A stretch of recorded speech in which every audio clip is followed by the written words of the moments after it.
Episode number 6 of the Board Together Games podcast is brought to you by our loving families, cold and flu season, and listeners like you. Thank you.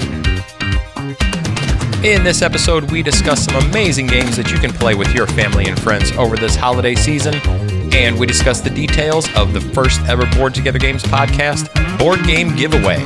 Pew, pew, pew, pew, pew. What is up, everybody? Welcome to episode number 6 of the Board Together Games podcast. I am your host, David. And I'm Jerry. And I'm Kathy. Whoop, whoop. And I tell you, once again, what are we, almost a week late in recording? It just seems like every single time we end up having to reschedule, and it's just nutty. But anyways, we are back. We are here, and we're happy to be here. We're happy that you joined us tonight. And wow, I mean, I don't know about you guys, but I've been feeling horrible the last few days. Horrible. It sounds like a real life version of pandemic over your house. So yeah. I know.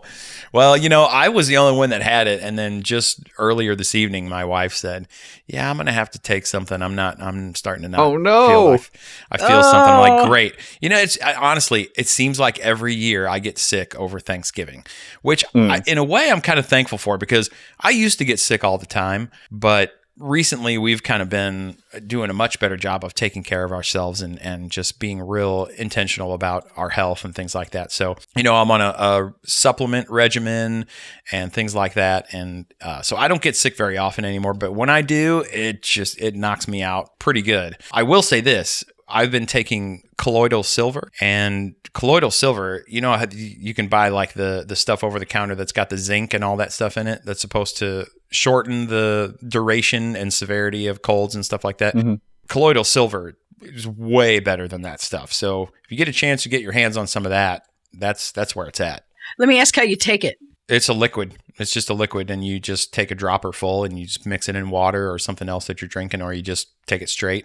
Anytime I'm not feeling 100%, I'll go on like a 3 to 5 day regimen. You shouldn't really take it every day just because it's not really designed for that, but it's kind of meant for things like this to kind of knock out certain issues and kind of help fight infections and things like that. So you're straight up drinking silver? Kind of. It's a form of silver. That's called heavy metal poisoning, sir. Nope. That is not true. Okay, well, I'm pretty sure it might be. Nope. It's not mercury, Jerry. Your hair's going to start falling out, and you're going to start feeling really bad, and then one day you're just going to die. That's normal. That's just true, life. True. It may take 80, 90 years, but that is what happens. Right? It's not supposed to happen over a 48-hour period, sir. That's not supposed to happen. No, colloidal silver's good. It's good, definitely. Do the research. You know, I'm not a doctor. I'm not trying to tell people what to do for their own health and well-being, but I'm telling you, this stuff works. Yeah, it's good until it kills you. Well, what doesn't kill you? Seriously. Yeah. Too much peanut butter can kill you.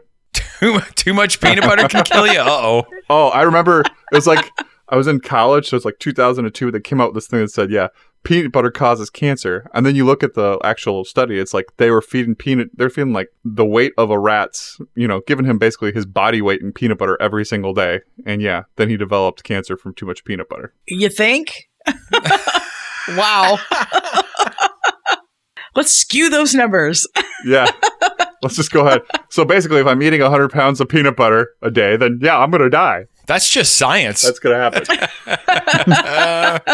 Well, actually, I think I heard this somewhere, that you can actually drink so much water that you it's bad for you or kill you. Oh my goodness. So there's a famous case of that. It was called Go Wee for the Wee. And in Florida, of course this happened in Florida. This is legit. When the Wii first dropped, it was impossible to find, right? This is totally serious. They had a competition. And what would happen is these people had to drink like 2 gallons of water. And each time somebody dropped out to go to the bathroom, that person was eliminated. And so the last person to go Wii for the Wii, he won, but he also died. He watered himself to death, which if you have too much water, you can kill yourself. That's just, wow. Wow. Yeah, but he got a Wii out of it. Dude, no, it's true. Video games will kill you. That's why board gaming is better. That's right. Kathy, how was your trip? Oh, it was awesome. I just love going on a cruise. It was so relaxing. And I love being out in the middle of the ocean where all you can see is blue. It's so peaceful and quiet. And being on a cruise is enjoyable because you can do as much or as little as you want to do. It's completely up to you. You can you can sleep all day. You can go to the pool all day, or you can do like a million activities in a day. Just really whatever you want to do. And oh my gosh, the food. So much food. Good food. I've heard good things about the food. Oh, man. Have you never been on a cruise there, Dave? No, we had this discussion. I'm not allowed to go on a cruise. Oh. We had this discussion? Wait, what? Yeah.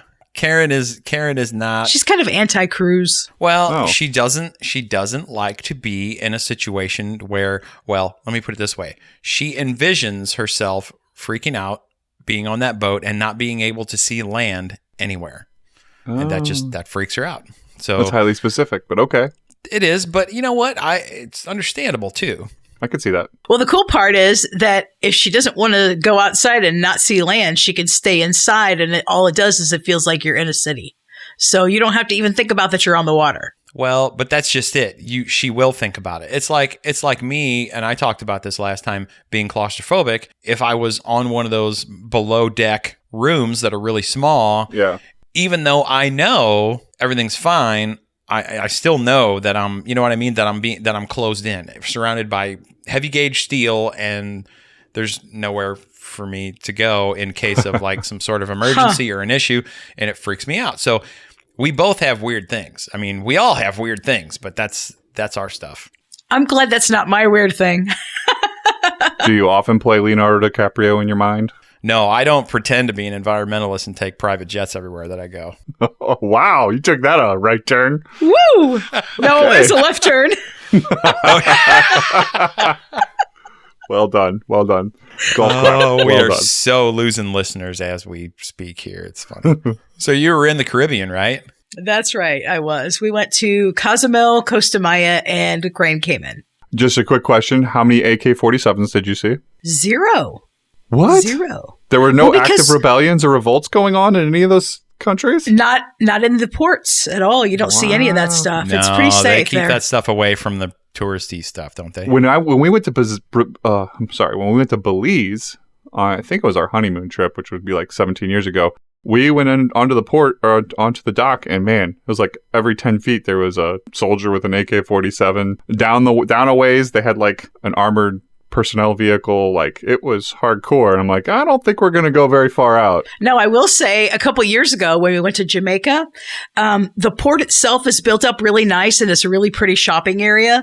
Mm-hmm. But once you get beyond that port area, there's like it's a very obvious change in scenery. It's like, it's happy and you know, lots of brick around, and it's all beautiful. And then you get to the end of it, and there's this big gate, and then it's like the mood changes, and everything's like kind of dark and, you know, muddy, and there's these mounted police officers, and it's just like a completely different feel beyond the port. But the port itself is like really safe. I've never seen any issues. So I know what you're talking about, but we didn't actually see any of that this time. So okay. Sounds like you just described downtown. 3 blocks past Busch Stadium. Yes. Exactly. Now, maybe one day I'll get on a cruise. Who knows? I actually had a proud moment this evening. We were sitting there. We decided to go to a Mexican restaurant. My wife and I didn't want to cook. So we sit down, and they had up on the TV Batman. Is it Batman Returns? The second one of the first series of Batmans? Is that what it is? I think so. Yeah, I think it is. With the Penguin and all that. Yeah, Danny DeVito. So my wife and I were talking, and like, haven't seen this in forever. Maybe we should go back and watch it. And then my son's like, hey, I think my favorite DC character is, and then he says, I think Batman. And then my other son, who's 6, is like, no, I think mine is The Flash. And if I had to go Marvel, then I would say it's Hulk. And then my daughter pipes in, and she's like, but for bad guys, I love Poison Ivy. I think she's really cool. And so is Catwoman. And my wife turns to me, and she's like, how in love are you with those kids right now? I'm like, that's pretty amazing. It's pretty cool. That's awesome. No, okay, so this will show you a difference in that whole thing. My kids, if you ask them what the best Batman was, they'll tell you, 1960s TV show for sure. Oh, that's a good one. Adam West, solid. all the way. Followed closely by Michael Keaton. And then all the rest of them suck, is what they would tell you. Oh, I'm sorry, but The Dark Knight, it's just like, it's another era of Batman. It's like in the comic books when Frank Miller did the writing of The Dark Knight, changed the whole tone of Batman from the happy-go-lucky 60s Batman to the more serious and darker The Dark Knight. And I love that series for what it is, which is just setting up a darker, grittier version of Batman. And it's fantastic. My favorite Batman is Lego Batman. Oh, that is a fantastic one. That is an underrated movie. I must say, that's a great movie. Absolutely. So anything else been going on? All I know is Christmas kind of exploded in my house over the last couple weeks. Boo. Yay. No, it's okay. It's time. It's fine. No. We do have 5 trees, though. I don't know how it happened. I don't think we paid for any of them. I think my wife scouts out, and anytime somebody says we're going to get a new tree, she's like, I'll take it. And now we have 5 trees. Tons of lights. Music's already playing all over the house here. So I've had to correct my family twice this week because they tried to play some Christmas music. I'm like, no. Look, Thursday night, coming home from Turkey Day, I will turn on some of the best jazz, swing, Christmas music that I got. And I'll play some pentatonics, and I'll play all that stuff. Diana Krall, Harry Connick Jr., Michael Bublé. I love all that crap. Ella Fitzgerald. Great stuff, but not until after Thanksgiving. It's a simple rule. Otherwise, you get bleed over, and before you know it, you're celebrating Christmas before Halloween. Well, that's funny that you say that, because I was just going to say my date to start listening to Christmas music is just a little bit earlier than yours. It's October 1st. Jeez. Yeah. No. I don't know if we can be friends anymore. I keyed. I just love Christmas. And there's nothing wrong with that. But you're right, Jerry. I have mixed feelings. I feel like as long as it's not October or, September or whatever, then it's okay. But I'm okay with things starting to happen a couple of weeks before Thanksgiving, because with time moving, or what appears to be moving so quickly these days, I do kind of feel like if you don't enjoy it and savor it and get the most of it when you can, it kind of goes quick and then it's gone. Yeah. And then you're waiting another whole year for that season to come around again. So you guys do anything like biblically wise to wind up towards it? This year, I've been reading about this, and we always try to do it, but I think we're going to read a couple of verses from Luke walking up to the birth of Jesus and maybe walking past it, just to kind of go over the reason for the season, which can get ignored a little bit. Yeah, Agreed. well, with my kids being a little older, they definitely already kind of have that kind of ingrained in their upbringing. For sure. And honestly, we get one of the big things with Christmas season for us is the fact that all of us as a family volunteer at church. And that's obviously the big event for the season, that and Easter, right? Yeah. Yeah. Is when a lot of churches prepare for a lot of visitors, right? New people coming into the church. So it's a big deal, and our church takes it very seriously. And so it's a big production, it's a big event, and it consumes a lot of our time. So that in and of itself, and then of course we try to take part in as much charitable stuff as we can. We do the Operation Christmas Child shoe boxes. We usually awesome. sponsor a family. So we do a lot of that kind of stuff as well. With that being the backdrop, right? Here's the reason why we do this. So yeah, I mean, we do that. We do that for sure. Cool.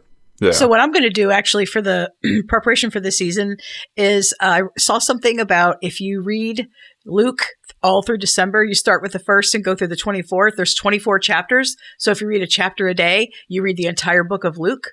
And then that's cool. That gets you prepared. So I think that's what I'm going to do this year. Yeah, that's a little too much for my little ones. So we're breaking it down into smaller chunks. But yeah. A whole chapter, I think that I tried to do that for a little while with Matthew. And then we got to the Sermon on the Mount, and those poor guys, I was like skipping over stuff. I'm like, all right, you don't need to hear about adultery right now. We'll skip that. We'll go over to here.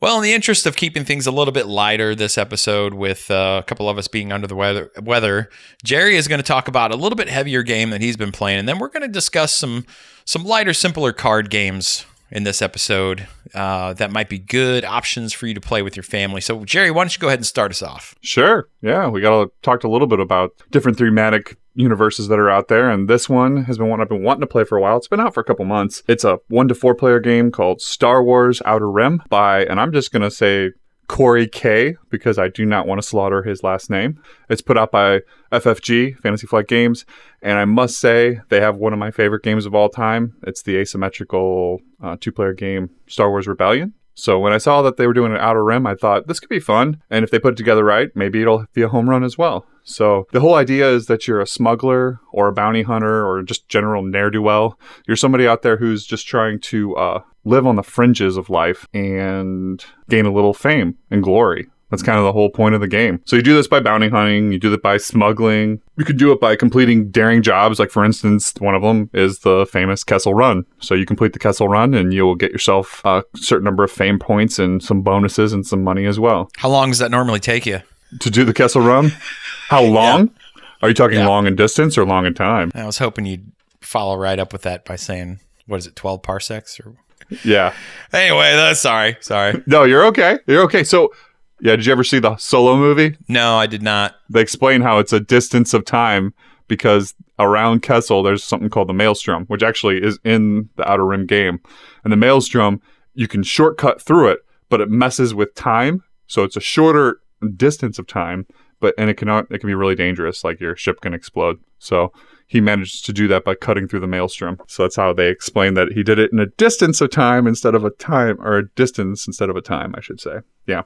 So this game, I'll say this up front, it's very Ameritrashy. It's probably the most Ameritrashy game I played this year, and I don't have a problem with that. I like Ameritrashy games. It's wholly and totally about the theme, and they build everything around the theme. So you get to choose a character. You can be Han Solo, you can be Lando, you can be some of the, like Jyn Erso from Rogue One. You can be a couple of characters from Rebels, and there's even a character I did not recognize.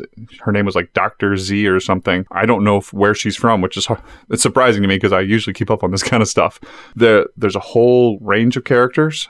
You can be like IG-88. I took his ship. I was not him, but yeah, I ended up being Boba Fett. I thought that was fairly thematic and good, and I decided I was going to do a lot of bounty hunting, knocking people out. It was good. It was fun.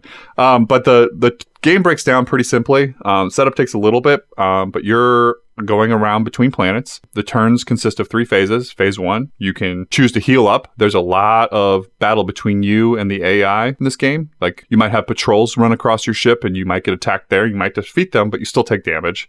Or you might be on a planet and you're trying to take down a bounty and they hurt you a little bit. So healing becomes a part of the game that's pretty important. Then you can move from planet to planet. Depending on your spaces, you can usually get to a couple of different planets in one turn, or you can take 2,000 creds. And that's just basically if you want to sit on a planet, you don't need to heal and you don't want to move because you're still doing things on that planet. You can just take 2,000 creds for doing a small time job, is what they say. And then, yeah, that's phase 1. Phase 2, then you can deliver any bounties you have. So if you've captured a bounty, you decided not to eliminate them. This is an interesting thing. Every single bounty has 2 things on it. You can do an elimination where you just kill them right on the spot, so dead or alive, or you can capture them, and usually the rewards are much greater for then dragging them to whatever planet they're supposed to be at. That's very thematic. It is very thematic. Or you can deliver goods. Some goods are legal, like back to supplies and things like that, or some things are illegal, and the illegal ones have an extra step or 2, but of course, by delivering them, you'll gain fame, and you'll also gain usually more money for doing the illegal goods deliveries. But they're riskier, because if you get caught with them, it's bad. Then after that, you go to the market step, and in there, you have ships you can buy, you have gear you can buy, you can pick up new jobs, you can pick up new bounties, you can pick up all that, and each turn you can pick up 1 card from the market thing. Some cost nothing, like picking up a new bounty contract costs nothing, but some things like picking up some goods to illegally or legally smuggle cost you something. Gear obviously costs you something, and to upgrade your ship to a new, better ship might cost you a lot. But you can do that during the market step, and then finally, the 3rd step is called encounters. And that's where you complete your jobs. That's where you might take down a bounty. That's where you might just have a random interaction with somebody on the planet in which something good, bad, or neutral might happen to you. Or actually, a couple cases might happen to somebody else. Like, just affects somebody else because they might have a positive faction ability with the rebels. And that's the final thing that's kind of plays in this game, which you always have to keep in mind. There's 4 factions that are out there on the Outer Rim. You've got the Imperials, you've got the Rebels, you've got the Hutts, and you've got the Syndicate. Syndicate is kind of like the black market out there. You're always trying to play around with them.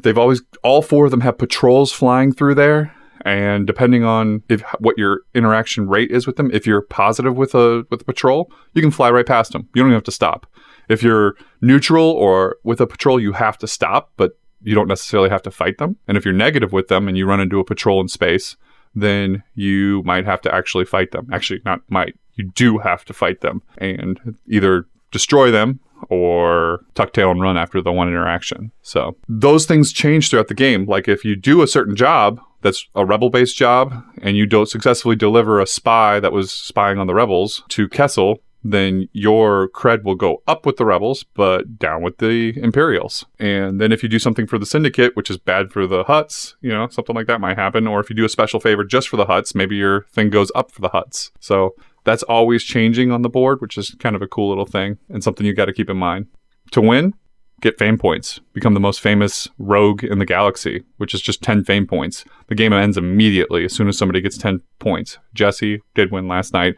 It's funny, he had like the perfect turn set up because I was at 8 points and I thought I was going to have it in a turn or two. And then he comes and he drops somebody off at Tatooine. And then he goes one planet over to Ryloth. And then he gets like 4 more points and he won. Like out of nowhere. It was impressive. It was good. So it was a fun game, I must say. I don't know if I enjoyed it as much as Star Wars Rebellion. That might be the very height of like your Ameritrash asymmetrical game. That is just a beautifully put together game that is perfectly balanced. I can't say a high enough thing about that game. But this one's still great. It was still fun. It's very sandboxy, as in like you can do whatever. You can take Boba Fett and turn him into a back-to-tank salesman, Never do any type of bounty hunting with him, You can... But who would do that, though?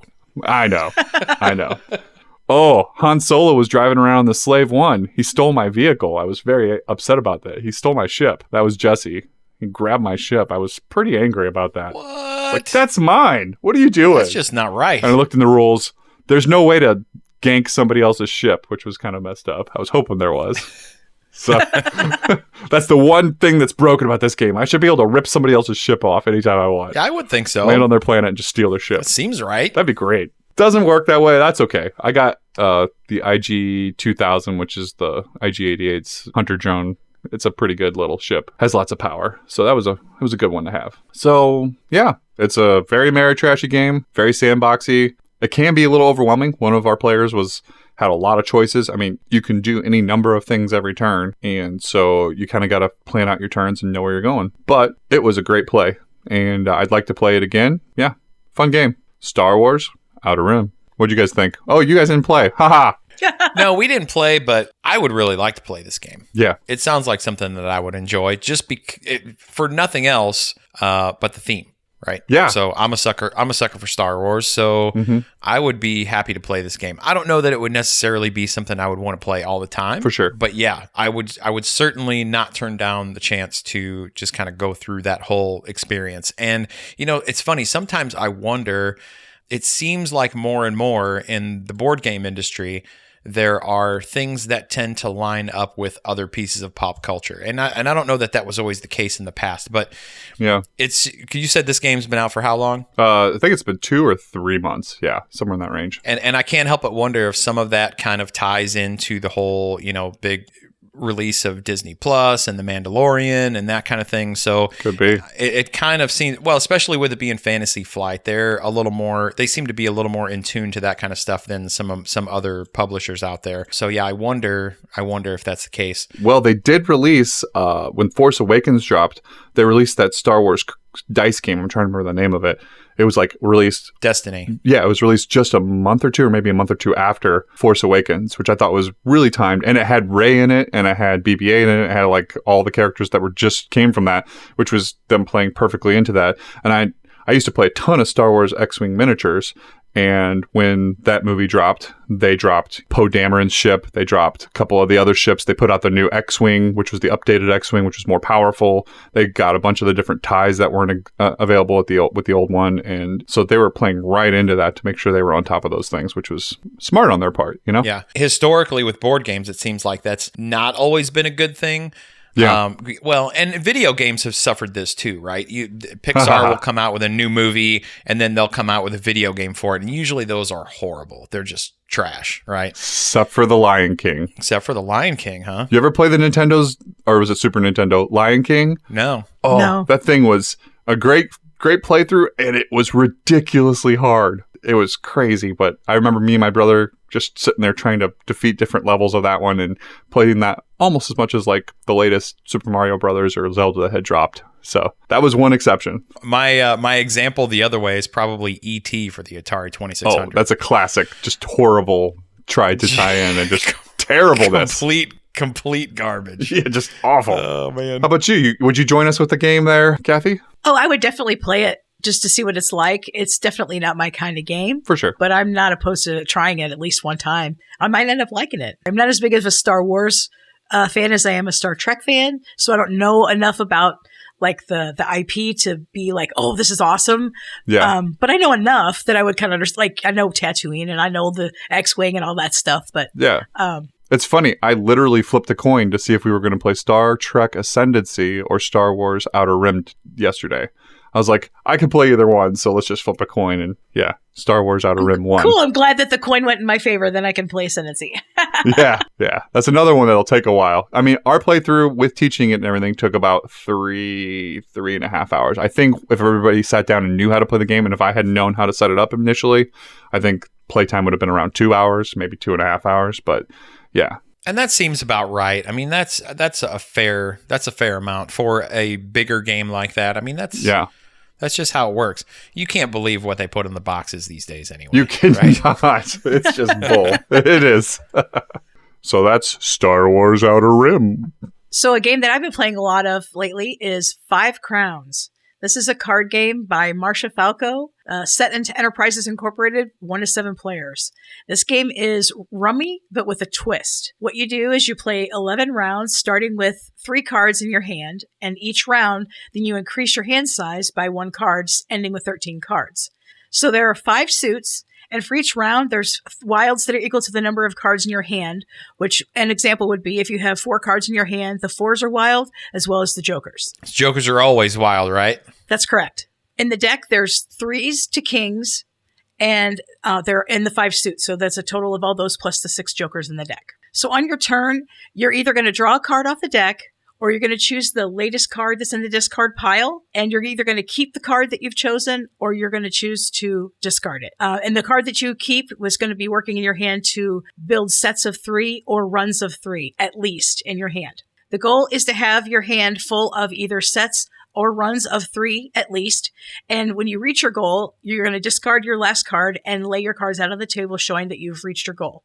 After someone goes out, then everyone else has one more turn to try to finish as well and get as close to ending and going out as possible. And then what you do is you just add all your cards up, all the points that are left in your hand, and total those scores. The cards are either face value, or the Jack, Queen, and King is 11 through 13, respectively. And the goal of the game is to end those 11 rounds with the least amount of points, and then you win the game. Now, Dave, you've played this game quite a bit with us. Oh, yes. I have played this game quite a bit, and I think you kind of know already what my thoughts are on this game. It's kind of weird. I love card games, and you're going to hear that kind of run through as a thread throughout this entire podcast. I have grew up playing card games. Kathy, you too, right? We grew up playing card games. Yes. And probably the biggest issue I have with this one, and there are a lot of games, unfortunately, that fall victim to the same thing, is it is heavily luck driven. I mean heavily, because as you described, on your turn, you draw a card, either from the top of the deck or the top one on the discard pile. So unless somebody is just feeding you the cards that you need to make your sets, it's just completely random. You're either going to get lucky and draw the cards you need to go out, or you're not. But the thing about this game is, I should hate it. And on some level, I kind of do hate it. What? But at the same time, we have so much fun playing this game, though, with the family. And I think that's what it is. It's less about the game as it is about the people that you're playing with. One thing that I think you kind of skipped over was the cards that are in your hand at the end of each round. You do not want to be holding a joker, because those are how many points? Actually, you don't want to be holding the jokers or any of the wild card for that particular round. The wild cards are 20 points each, and the jokers are 50 points each. So they're extremely high in points. So if you don't have them to match in anything with any of the sets in your hand, then you have to discard it because you don't want to eat those points. Right. And I mean, it's funny. And going back to the luck aspect of this thing, we played a game not too long ago where my oldest son, Jake, we were in round, 11 of 13. And I think his total in points was 13. and I was sitting on over 100. It can get kind of ridiculous, and that's just the nature of some of these games. But again, it's just so much fun just to sit there and goof off and actually complain. That's part of the fun, is when you complain about the fact that you're just doing horrible and you never get the cards you need, and the person that's playing in front of you never gives you the cards you want. And then every time I discard a card, the player to my left seems to pick it up because it's exactly what they needed to go out or something. Yeah. But it's that kind of stuff that makes the game fun. Even though that should be the thing that makes me want to jump out of a window when I'm playing. Well, the good part about it is that the game goes fairly quickly, and it's like you said, it's a light game. It's more conversational than anything else, so you can overlook that and just enjoy it for what it is. Yeah, you might be able to, but I don't think Dave can. Oh, I can. Yeah, I mean, like I said, it's. When I'm in the moment, yeah, I tend to be really talkative, and I, just like any other time I'm playing a game, I make sure that nice everybody. Way to put it.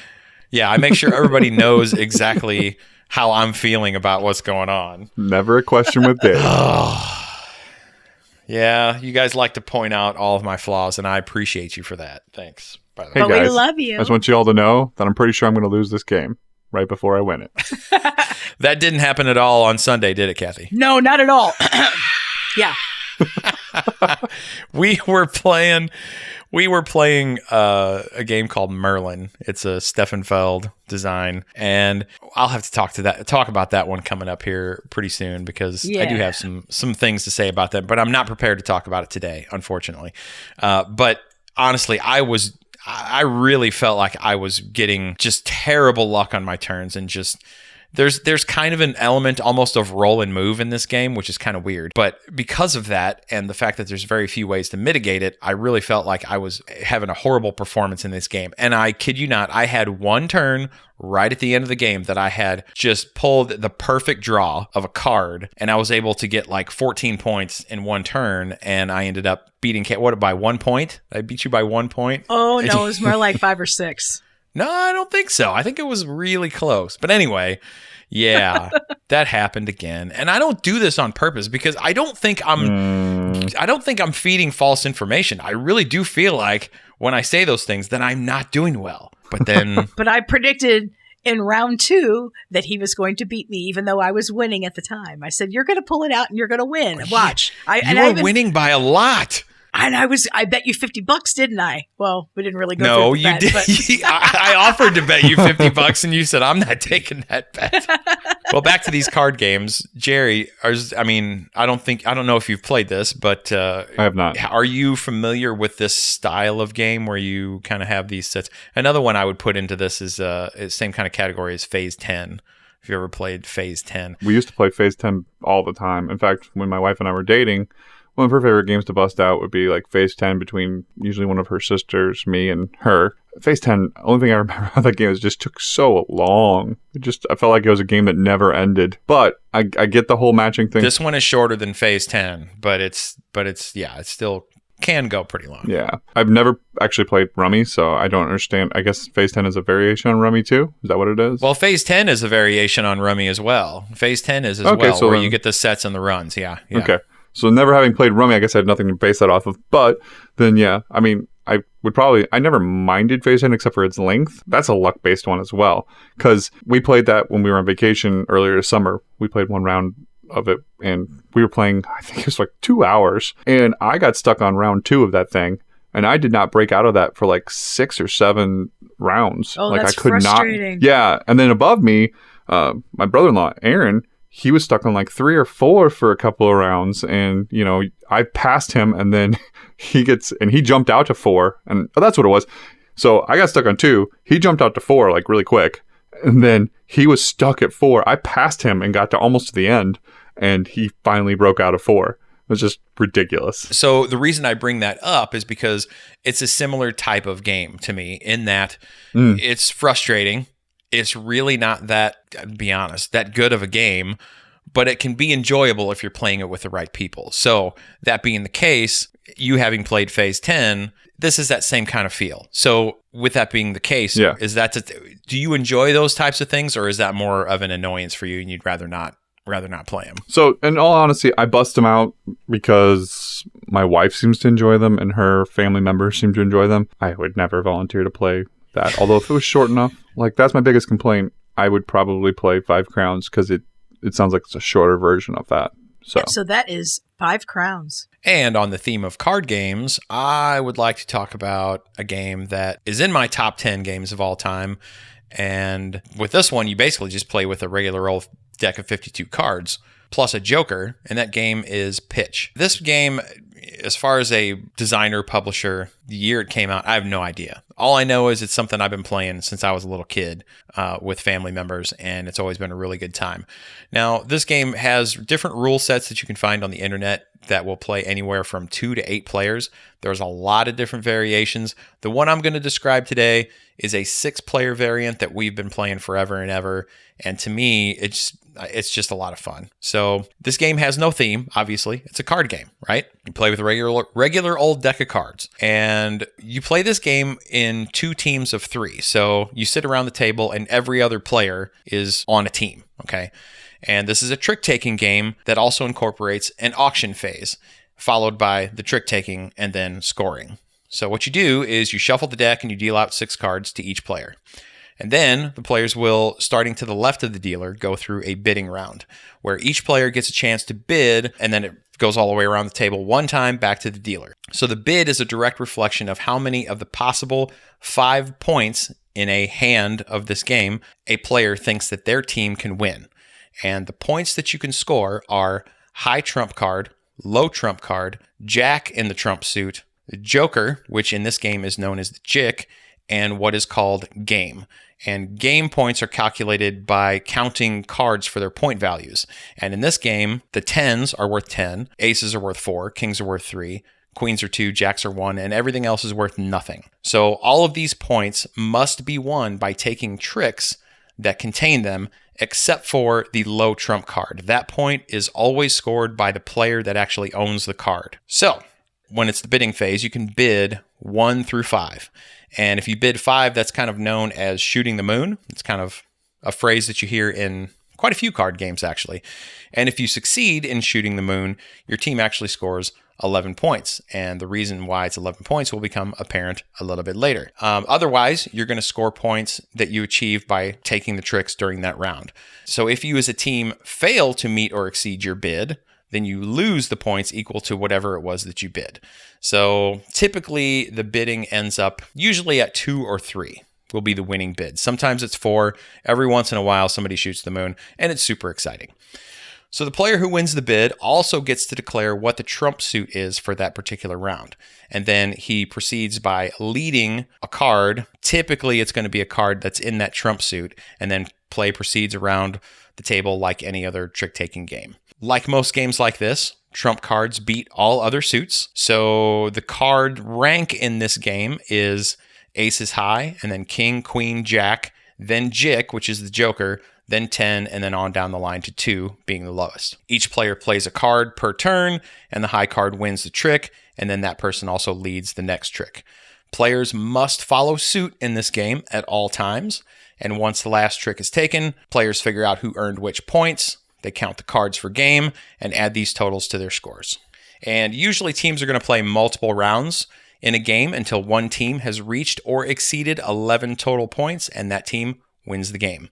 So this is one of those classic card games. And what I just described in the rules is just what happens to be the variation that we play in our family. And it's kind of one of those deals, right? My mom is one of 8 kids, so that side of the family is very big. All of her brothers and sisters had quite a few kids, and now they all have kids. So it's this big thing, right? When we get together for the holidays or whatever the case may be. And like I said earlier, you can find rules for this game that are for 4 players, 8 players, and even 2 players. And there are also variations in the ranking of the cards. I saw different things, different rule sets that dealt with how you go through the bidding round, different rules for card play. So yeah, there's a lot of different rules and things that are floating around out there as far as ways to play this game. But this is the one that I love. As I said before, it is currently in my top 10 games, mainly just because of how often I play it and how much fun that we have as a family when we play this game. And so that being said, it'll probably never leave my top 10. And it's simple once you've kind of got the grasp of how the card play works. It's one of those that is so simple. Once you've played through a few rounds, it's very easy to pick up on. But like with many card games, uncovering all of the deeper strategies and learning how to play this game with your teammates and their different playing styles is really what makes this game sing, in my opinion. This game does, however, have one small flaw for me, and that is that a lot of times the end of this game kind of leads to an anticlimactic solution. So if one team is getting really good card draws and they build up kind of a big lead, then winning just kind of becomes a thing that happens, right? And then this can be worsened sometimes when the opposing team decides that they have nothing to lose and they're just going to keep shooting the moon and bidding 5 just to try to, get their 11 points or that kind of thing. That kind of thing can happen. However, it doesn't happen a lot. Usually, especially when we play, it's just, okay, we're down 10-1 or 10 to -2 or whatever the case may be. We're just going to, let this play out and move on to the next game. How do you get the negative points? Oh, you get the negative points if you don't make your bid. Oh, okay. Yeah. So if I bid 3, if my team bids 3 and we only end up taking 2 of those points, then we go back 3. That's kind of how that works. So let me ask you, when you're talking about following suit, is it the same way as every trick-taking game where you follow suit, but if you don't have it, you just throw off? Yes, that is correct. And you can throw off anything you want. And that's a big part of the strategy in this game. So with it being a team game, if I know that my partner is leading trump and I have a pretty good idea that their trump is the highest card out there, then I'm going to want to throw cards that are worth those game points on that trick to make sure that we wrap up that point. Yeah, so that's the big thing in this game is the way the card values are worked out. 10s are worth 10, and then aces, kings, queens, jacks are the only other things that score points. To me, that's one of the best parts of this game is how you decide when to play what card on what tricks is kind of a big deal. There's more thought that goes into it than in most trick-taking games, which is pretty cool. So yeah, that's really the only flaw that I have with it is that a lot of times there's not a whole lot of that end game tension, but that is easily overlooked by the fact that there's so many moments in this game where somebody will play a card just thinking that they've got a certain hand or a certain trick sewn up, and then just to be shot down by somebody dropping a huge trump card that nobody thought was out. Because that's the other thing about this game is when you deal out 6 cards to each player, not all the cards are on the table. So my queen of clubs might end up being the high trump card for that particular round because ace and king aren't even out. So yeah, it's really cool stuff like that in this game. It's just a lot of fun. And honestly, we'll end up having sometimes 4 or even 5 tables of this game going, and with 6 players per table at some of these family reunions. And then it's just this big round robin thing. As a team loses, they get up and they start looking for another table where another team has lost. And typically the winners will stay at their table. And that's how we kind of determine who's done the best for the night, is which team ended up sitting in the same table for the most amount of time. That's kind of the team that gets the bragging rights, right? So that's cool. Oh, it's a lot of fun. A lot of fun. And Kathy, I know you historically have kind of steered away from this as far as playing it at our reunions. Even though you love card games, you love games in general, for some reason this one just never struck you, did it? No, and I think the reason why is, so our family is a little bit on the competitive side. No. I know, as we might have stated before. And that doesn't include you at all either. No. So I know how I can be when I play games, especially trick-taking games. And I also see how some of our other family members can be when they're playing trick-taking games. And I've seen a little bit of anger flaring in some of these games. So I think that was why I kind of tended to just stay away because I didn't want to fight with my family. Well, but I guess what the part of that is, I guess, kind of overlooked sometimes or misinterpreted is the fact that even though we are slinging at each other, that's part of the fun. Yeah, I guess you're right. We all know that we're just saying it because of the game. And that's the beauty of it. As soon as that game is over, those two people that were just going toe to toe with each other are going to stand up and go over and grab a beer together or whatever the case may be, or they're going to go grab some food, or they're going to start talking about something that happened a couple weekends ago, blah blah blah. And that's just it. That's just how it is. And that includes the ants, and that includes the it's not just the guys that are doing that kind of stuff, right? It's everybody. Yeah. So no punches have ever been thrown at your house? No, never. There's been a few broken knuckles maybe, but well, that's only from slamming cards down on the table, though. It's not from hitting each other. It's from slamming cards down on the table. In fact, my grandfather on my mom's side was known for that, especially when he was kind of on tilt playing a game. Every card he'd play to a trick, just wham, and you could hear it down the street. He would hit that table so hard. Well, maybe another reason why is because I felt like everybody knows the game so well. And at this point, I feel a little intimidated maybe to sit down and play with everybody who's so experienced with the game that I would be a newbie. You know what I mean? And I just feel a little apprehensive maybe. Says the lady who loves diamonds and spades. And I do. I feel like you could pick up a trick-taking game rather quickly and understand the intricacies of it. Oh, she could. She'd be right there within 2 rounds. But the other thing is Kathy doesn't like losing. Just like me. Kathy doesn't like losing. And these guys are cutthroat. Well, I say guys, but it's, guys and gals. Yeah. I've heard the conversations. I know. It's like crazy. Well, you know what? This year, the boys are going to play because I've been teaching them how to play this game. So my boys are going to play. So maybe you jump in at the table with them because they're going to be newbies too. And it'll be kind of the teaching table, the learning table. You can join their team. Yeah. I was just saying it would be all losers on the team. Yeah. You could kill us. Well, again, though, this game can be very swingy, and it's a lot of luck. Any card game is going to, that is a game like this is going to be very heavily luck-based as opposed to something like poker where it's skill plus luck. A lot more strategy and bluffing and skill. Right. So, well, maybe we should play at Thanksgiving. I'm down. Let's play. Okay. You can teach me. That is a lovely little card game called Pitch.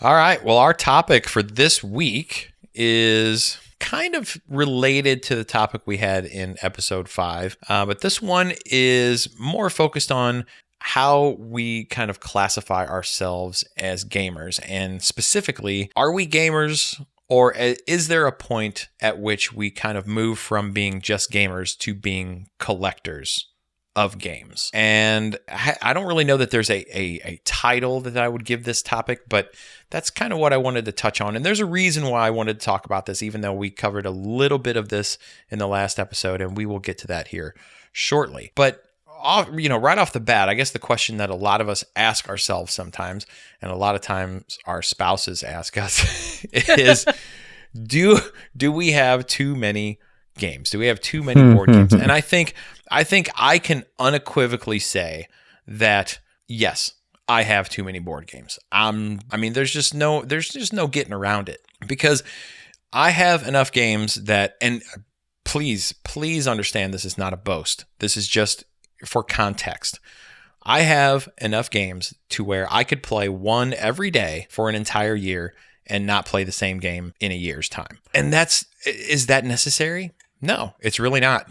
So why do I have them? I guess that's kind of where I'm getting at with this. Why do I have that many games? And I think there's a lot of reasons why that happens, because this is something that it seems like most gamers end up doing, right? Most people I know who are heavy into playing analog games have a collection. That collection might be 10, it might be 50, it might be 500, it might be 5,000, but pretty much all of us have a collection, and that's what we call it, is our collection. So I guess there's really not that much difference between being a gamer and owning a lot of board games and being somebody who collects, I don't know, art or baseball cards or guns or whatever, right? That is something that you love and that you're passionate about. So I guess the question then becomes, why do we do that? Is there a reason? What drives us to feel like we need to collect and accumulate all these games? Well, I was going to say maybe because with board games, you actually use them, and some of the other things that you mentioned that you collect, you don't necessarily use them. Like you just look at art. You use guns if you have guns usually, but I was thinking the whole using board games, and maybe that's why we do it. But then again, if I think about my collection, how many have I actually used? Mm-hmm. Yeah, no. That's the thing for me. I buy them and I want to use them, but do I use them? Yeah, and I think it becomes a utility thing as well, is what you were just saying, which is, I buy it with the intent of playing it. There have been a couple times where I've walked into Miniature Market or I've walked into Target and the game is 70% off, and maybe I'm not super familiar with the game, but I read the back, it looks somewhat fun, and hey, I throw it into my collection because it was $4 or it was $3 or it was $5.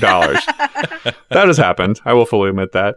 But most of the time I go in, and if I'm going to spend 30, 40, 50, $100 on a stinking game, I'm going to know that is a game that potentially I want to play. I'm going to have read some reviews. I'm going to have watched a video or two and seen that is the style of game, or I'm supremely going to trust the publisher of the game. For instance, Stonemaier Games. Usually I like what they put out. So if they're going to put out a new game, I'll probably like it. And so far I haven't been disappointed.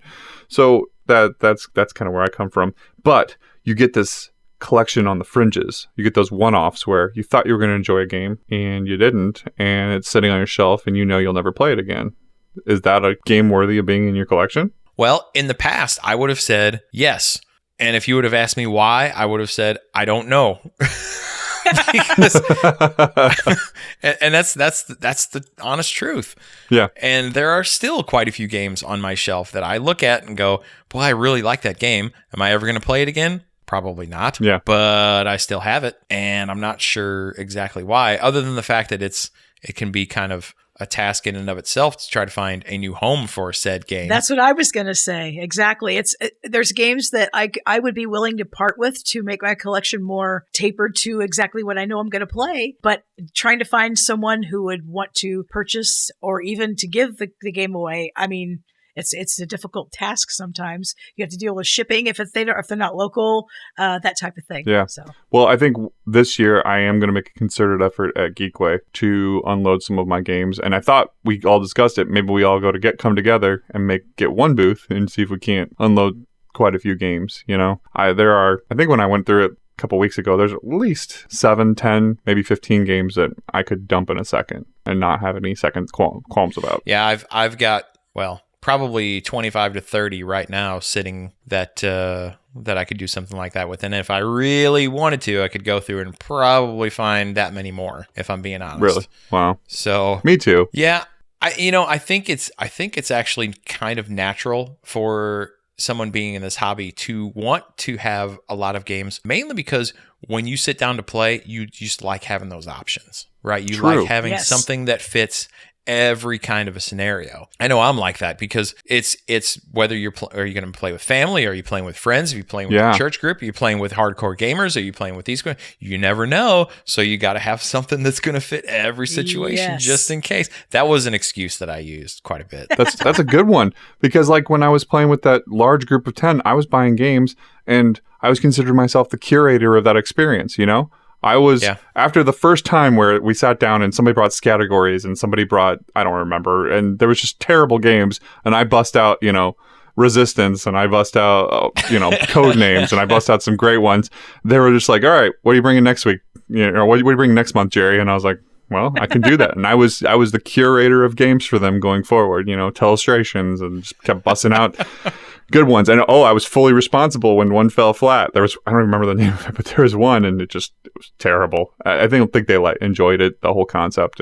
But yeah, never busted that one. I think it was Mafia, but it was like the Fantasy Flight Games version of Mafia, and the rules are a little different, and it just didn't go well. Well, and what I find interesting is that I know a lot of people like that too, that they know that I'm the guy that always brings the games, right? Oh, Dave's coming. He's going to bring some really awesome game we're going to play. And all of those people, as much as they love the games that I bring and they really enjoy playing them, they don't get into it like I do. No. You know, true. They're perfectly content to not own any of these games and just play them situationally when I show up and bring them. Yeah. And I guess that's one thing that's hard for me to wrap my head around. I'm like, you love these games. You really have fun with them. How come you don't want to collect 1 million of them? Like, there's another side of it as well. I just hit me, which is we're a pretty tight board game group. We meet almost weekly, which is like 52 times a year. Well, yeah, which is we probably meet like 45 times a year. And that's a lot. And we're a tight group. And if I asked to borrow a game from Dave, Dave would give me a game. No questions asked. I'd take care of it, and I would have that game. But yet, we played Broadhorns. We played it again, and I bought it. Even though I know I can borrow it from you, I was like, I need this in my collection. Why? I mean, I love the game. It's a great game, but I could borrow it from you if I really wanted to play it with somebody. So what's going on there? Well, even worse, we're brother and sister, and I can't tell you how many we have duplicates of like probably 20 or so games, maybe even more. Yeah. Like he'll buy it, we'll play it, and I'll be like, I gotta have that. Or I'll buy it and we'll play it. He's like, I gotta have that. Yeah. Well, you did that. You just said on the last episode, you did that with Kashgar. You played it once and you went out and bought it. And why do we do these things? I don't know. Because I usually play with you. Exactly. The main people we play with are us. And so like one of us, you guys will bring a copy of Broadhorns. I don't need to bring it. What's going on here? Why do we do that? And I know anytime that you want to play Godfather, even though you have a copy, Dave, I could bring my copy. So I could have gotten one for $4 because, that game is so good. It's on clearance racks right now for $4. I am vindicated. That's all I'm saying. If that's the measure of a good game, there's a couple of them that were out there pretty cheap that aren't terrible games. No, you're right. You're right. Some of it's just because there's so much stock and they're trying to quantity and stock and all that jazz. Yeah, I saw on their website that they actually ran out of Gloomhaven. Gloomhaven's sold out right now. Oh, that doesn't surprise me though. I mean, it has been the number one game on BGG for over a year now. Oh, I think it's over a year. Well, after their initial sellout, they've been in stock pretty consistently at Miniature Market, but they're gone now, which I thought was impressive. And I've never played it, and I know someone who owns it, and I've still never played it. Yeah. I think another thing that ends up happening is just because, as we also mentioned in a previous episode, there's just so many games out there. There are so many options that it's difficult to not want to have this huge collection. And then you got the fact that, as you were just talking about a second ago, Jerry, sometimes you'll find these things for 40, 50, 60, 70, 80% off. Yeah. And it's so hard to say no to that kind of thing because, well, I don't know if I'll ever be able to play this game very much. And it's really wasn't in my top tier of games that I wanted to purchase. But it's only $8 right now. It's terrible. That makes us the TJ Maxx shoppers, of board games. It really does. It's only $8. I need it. Do you? Well, yeah, I need it. That's why grocery stores put candy in the register lanes. There you go. It's $1. That's right. Why not? So what's interesting is that because of all this and because of how gamers can be with wanting to collect all these games, it can be pretty difficult to buy Christmas gifts for somebody who is in this hobby. Yeah. So a couple of different things will happen. Either we will be in a situation where we already have most of the stuff that we want, or you got the thing that our wish lists basically change sometimes on the daily, right? Because there's so many games getting released.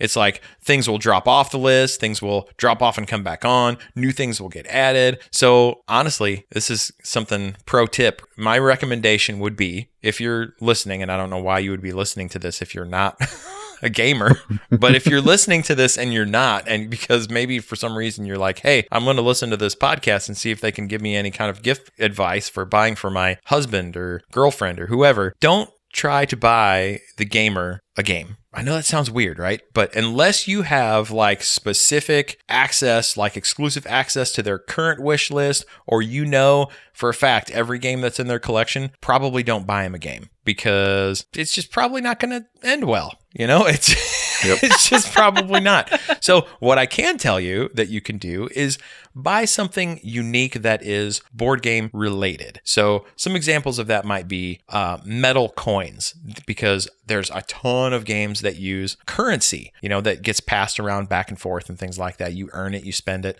So there are metal coins that you can buy that can be used as currency in multiple games, or other little like pieces that can be used for victory point markers or other things, or have multiple functions. You could buy accessories like a bag to haul games around with, or component bins like Jerry, you were just talking about earlier. You were wanting to get some component bins, or generic play mats, just the big neoprene like mouse pad material that you can play games on if people are just playing on a dining room table or things like that, or custom dice. So there's a lot of really cool options out there, but buying a game, it can be dicey. Just saying, just throwing that out there, because we're very particular. Did you just make a pun? I was just going to say, that's a pun, isn't it? Yeah. I'm a punny guy. Dicey. I'm a pretty punny guy. So there you go.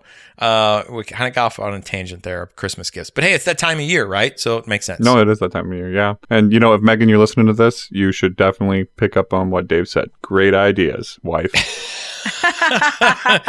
Your wife actually listens to the podcast? She did. She started listening and she started critiquing me talking. So that was super good. Oh, nice. That's always helpful. That's what spouses do, man. They're very good at pointing out our flaws and inaccuracies. She's so sweet about it, but she's like, yeah. Actually, overall, she's had good things to say about the podcast. And she's had really, really positive things to say about the podcast. But little tweaks here and there for me. So yeah, I'm working on it. Cool. I wish I could get some feedback like that from my spouse. If it weren't for the fact that I make her stay downstairs while I'm recording this for 3 hours at a time on every other Thursday or whatever it ends up being, she probably wouldn't know I was doing it. That's the only inconvenience to it. Yeah, well, exactly. So a good example of that is I have a friend that I go to church with, and I invited her and a couple of the girls that we had a women's group with. At the end of our small study that we did, we had a game night at my house, and there was just the four of us, and we had a really good time. And she was very quiet, but she seemed like she was having a really good time. And I think she was having a lot better time than she was alluding to, because a couple of weeks after that, she came to me at church and said, I have something for you. And she handed me two boxes.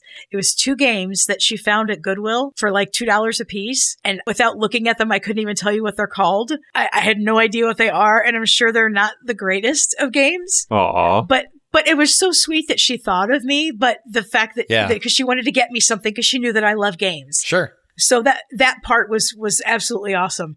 But the games that she bought, I did not know what they were. And I honestly haven't really looked at like the rules or anything yet to really see what they are. They might be good. Who knows? But just that kind of thing, because someone who isn't within the hobby and doesn't understand the games, and doesn't understand my taste in games, was trying to do something nice, but ended up buying me something that I probably won't use. That's funny. Because, I feel like I have, maybe not so much in the last year or so, but, since I kind of started in this hobby, that I've had a pretty good handle on the pulse of this hobby, right? What's coming out, what's new, what's trending, what's the big deal. And I knew, like, you can name a lot of games and I can just tell you off the top of my head who the publisher is, a lot of times who the designer is, that kind of thing. But if I ever want to get put in my place, all I got to do is go into a Goodwill and look at their board game selection. And many times it's like, what is this? This is a game? Is this even a thing?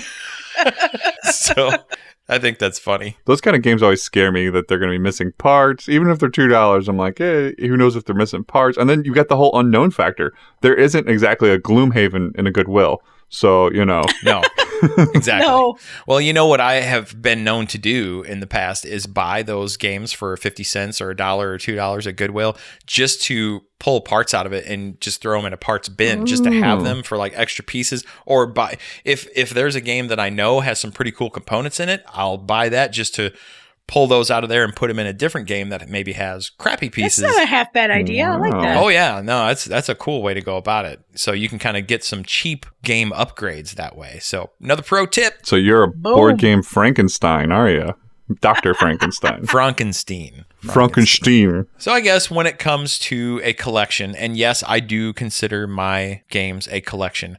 I guess it's kind of up to the individual to determine, getting back to kind of full circle here to, is there such a thing as having too many? I think it's up to the individual to decide, right? Yeah. When is your collection complete? I guess the collection's never complete. Just because, as we said last episode, how many games get released every year? In the thousands. So many. So there will never, if you're a completionist, you should not get into the board game hobby. You just shouldn't do it. No. But I think at the end of the day, it can be healthy. Everybody obviously needs to be careful when you get into something like this of things like a budget. You always want to be mindful of the other people in your life and how they feel about, things that you're doing and what you're spending money on and that kind of thing. But, I don't really see that there's anything wrong with having a large board game collection. If that's something that you can swing and it's good with everybody else that's close to you in your life, go for it. So in closing that topic, then we are going to very cleverly segue into the next thing we wanted to talk about, which we alluded to in episode number 5, and that is a giveaway.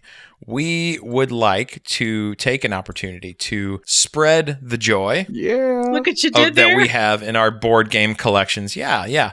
With some listeners. And while some may look at that and say, oh, well, you're just passing along the games that you don't like or aren't any good. And I don't think that's the case, because everything that's in my collection anyway, I can tell you, is something that I enjoy still on some level, because if I didn't, I've gotten rid of it already. Okay, yeah. If it's something that I didn't like right out of the bat, it's pretty much gone. So these are all games that, to me, at least the ones that I have, that are good games, but they've just been supplanted or just tend to just not get to the table enough because I don't know people who share my joy in the game, I guess would be a good way to describe it. And that's really what we're trying to do. And in fact, this week we have a game that is brand new that we're going to give away. And it's something that I personally own and I'm happy to own. Jerry, I know you own it. Yes. And that is Catan. It's a classic. It is, to me, a game that is well deserving of the title of classic that it has, right? It's an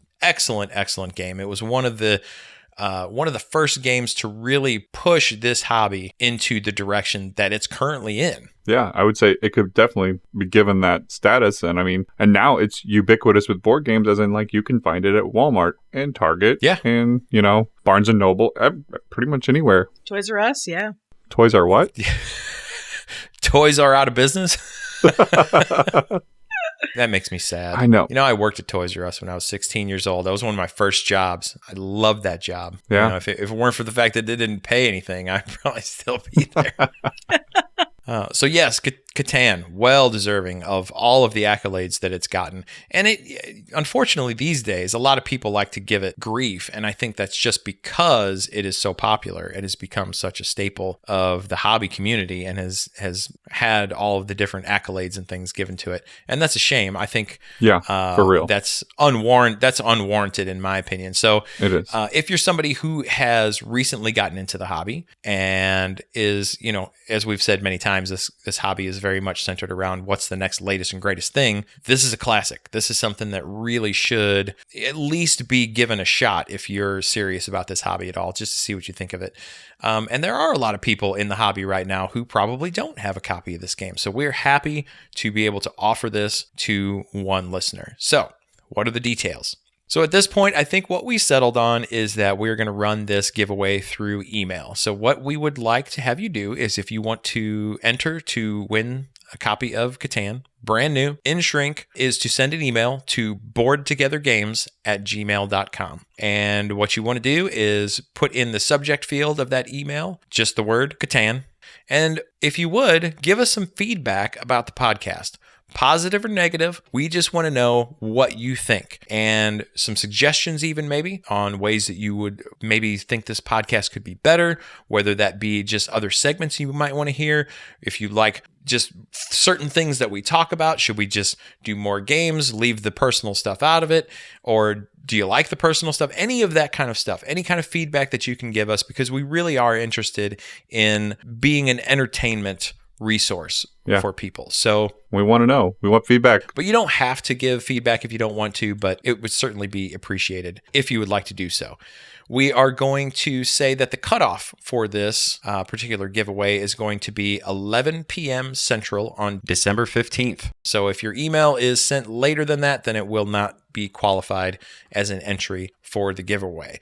We will announce the winner on the next podcast, but we are also probably going to contact the winner before then to work out shipping details and that kind of thing, because we'd like to get this game out and shipped and delivered by Christmas this year. For I sure. think that'd be great. Yeah. And speaking of shipping, due to costs and things like that, unfortunately, we do need to limit this giveaway to the continental United States. So unfortunately, if you live in some other part of the world or Alaska or Hawaii or something like that, unfortunately, we're going to have to set the restriction that only the lower 48 United States are going to be eligible to enter. So this is all coming out of our own pockets.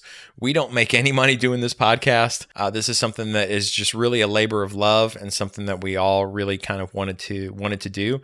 And this is one way that we're going to try to grow the podcast, is by doing these giveaways. So we apologize for that restriction, but unfortunately, it's just something that we have to do right now. So good luck to everybody who enters. And again, just send an email to boardtogethergames@gmail.com. Put the word Catan in the subject line and send that along to us. And the cutoff is December 15th at 11 p.m. Central United States time. Jerry, tell them how they can get a hold of us. Absolutely. So our contacts are pretty simple. We got Facebook at board, the number 2, together. And then that's the same for Twitter. And our BGG guild is number 3625, or you can just search us. I think that'll pull it up as well.